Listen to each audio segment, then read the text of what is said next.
નવસારીમાં પણ પોલીસે સ્ટંટબાજો પર કસ્યો છે સકંજો। ગણદેવી ટાંકલ માર્ગ પર ટ્રેક્ટર સાથે સ્ટંટ કરનાર યુવકની પોલીસે કરી છે ધરપકડ।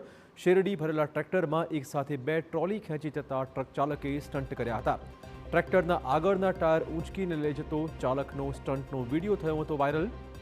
આથી પોલીસ એક્શન મોડમાં આવી। સોશિયલ મીડિયા પર લાઇક્સ માટે પોતાનો તેમજ અન્ય લોકોનો જીવ જોખમમાં મૂકનાર યુવકને ગંભીરતા સમજાતા તેણે માફી માંગી હતી।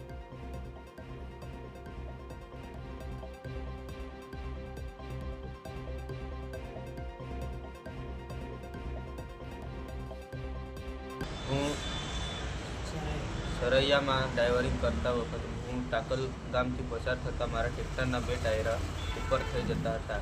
ત્યારબાદ એક વ્યક્તિએ મારો વિડીયો ઉતારીને સોશિયલ મીડિયા પર વાયરલ કર્યો હતો। ત્યારબાદ રાનકુવાના પોલીસ ચોકીથી મારી જોડે કાર્યવાહી કરી હતી।